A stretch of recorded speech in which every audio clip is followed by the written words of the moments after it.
So far, every main Mortal Kombat boss has returned, whether it be Shao Kahn, Shang Tsung, or Shinnok. They've all come back in one way or another. But there's one villain that really has only been mentioned in the current timeline, and has never returned physically since Armageddon, which is where everyone returned. Onaga. Onaga is, without a doubt, the strongest boss in Mortal Kombat history, aside from corrupted Shinnok and Timekeeper Shang Tsung. This is how I think Onaga could return as the main boss in Mortal Kombat 12. This is my theory, and if you have a theory of your own, let me know down in the comments below. Make sure to like and subscribe and follow me on Twitter, and if there's anything you want to see me cover in a video, let me know down in the comments below, and if I make a video about it, I'll give you a shout out. With all that out of the way, let's get into the video.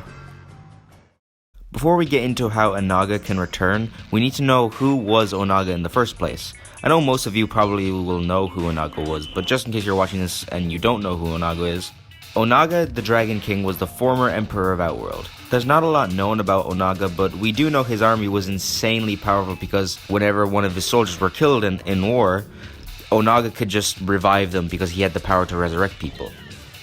Originally, Shao Kahn was the protector god of Outworld, much like how Raiden is to Earthrealm. Shao Kahn was an advisor to Onaga, but he longed for the throne of Outworld, but he knew that he couldn't defeat Onaga in a fight, and because he was way too powerful, and so he just simply poisoned Onaga, and that's how he died. Shao Kahn gave up his title as protector of Outworld, but he still remained a god, and he took Onaga's place as Emperor of Outworld. Now, at the time of Onaga's death, his army was mummified and was kept in an ancient tomb and was undiscovered for a very long time. Now, years later in Mortal Kombat Deadly Alliance, when Quan Chi escaped from the Netherrealm, he discovered the tomb of Onaga's army. Now, in Mortal Kombat Deception, Shujinko's quest began when he was 13 and in and around the 1940s. We all know that Onaga disguised himself as Damashi and manipulated Shujinko and all that throughout the story, and that's all we know of Onaga and everything that's happened to him. Now, with all that out of the way, let's get into the actual theory. Now, we all know that Mortal Kombat 12 is most likely going to be set in the Great Kung Lao era, which is of course many years before Mortal Kombat 1. The game will probably be about Fire God Liu Kang training the Great Kung Lao for the tournament to fight Goro and Shang Tsung, and I think that the game will be split into two halves, whether it be Conquest Mode or the chapter system from 11X and 9. I think that the first half would be about the tournament, Fire God Liu Kang training the Great Kung Lao for the tournament and defeating Goro and Shang Tsung winning the tournament, and the second half would be about the return of Onaga. The only worry I'd have about this is that NetherRealm could try and cram too much into the story and they wouldn't have enough time, but they can just make the story longer to fix that. I think that this could happen. I think the start of the game before Liu Kang finds the Great Kung Lao, like seen in Aftermath, Onaga disguises himself as Damashi and finds the Great Kung Lao. Now, in the original timeline, the reason Onaga was trying to get Shujinko to help him was so Onaga could manipulate Shujinko and trick him into reviving him. Shujinko had to reverse all the realms and to retrieve all the Kamidogu and revive Onaga on accident.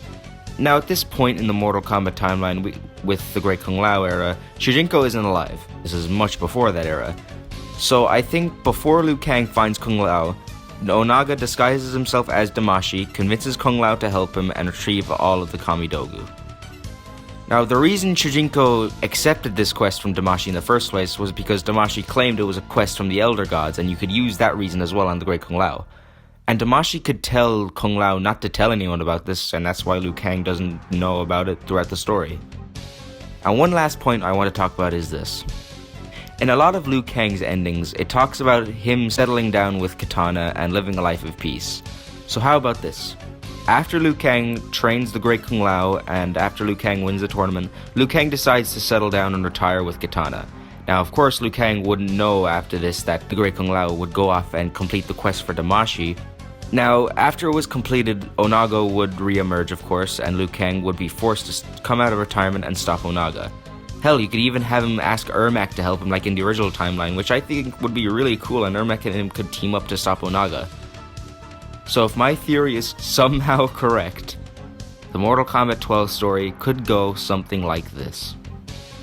The story opens with the Great Kung Lao training alone in the courtyard of the Shaolin Temple.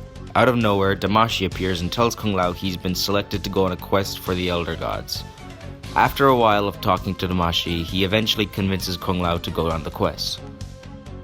Shortly after this, the scene from Aftermath plays where Fire God Liu Kang meets the Great Kung Lao and tells him he will train him for the tournament. Maybe Liu Kang sends Kung Lao to another realm to train him, which is where he could also get one of the Kamidogus for the quest, and we could see him discuss this with Damashi throughout the story. Eventually, the tournament comes around, and because of Liu Kang's training, Kung Lao wins the tournament, defeating Goro and Shang Tsung. After this, Liu Kang will settle down with Kitana and retire, maybe with Fujin becoming the new protector of Earthrealm. Now after this, Kung Lao still had something to complete, and that was the quest given to him by Damashi. Maybe after a few years he completes the quest, and because of it, Onaga of course returns. Liu Kang would catch wind of this and would be forced to come out of retirement to stop Onaga. And so that's about it. I know I might have missed a few things, like, for example, what would Shao Kahn's role be in the story if he were to show up, but it is what it is. Don't forget to like and subscribe and follow me on Twitter, and if you have a theory of your own, let me know down in the comments below. And if there's anything you want to see me make a video about, make sure to put it down in the comments below, and if I make a video about it, I'll give you a shout out. Thank you all so much for watching this video, and I will talk to you all later. Thank you.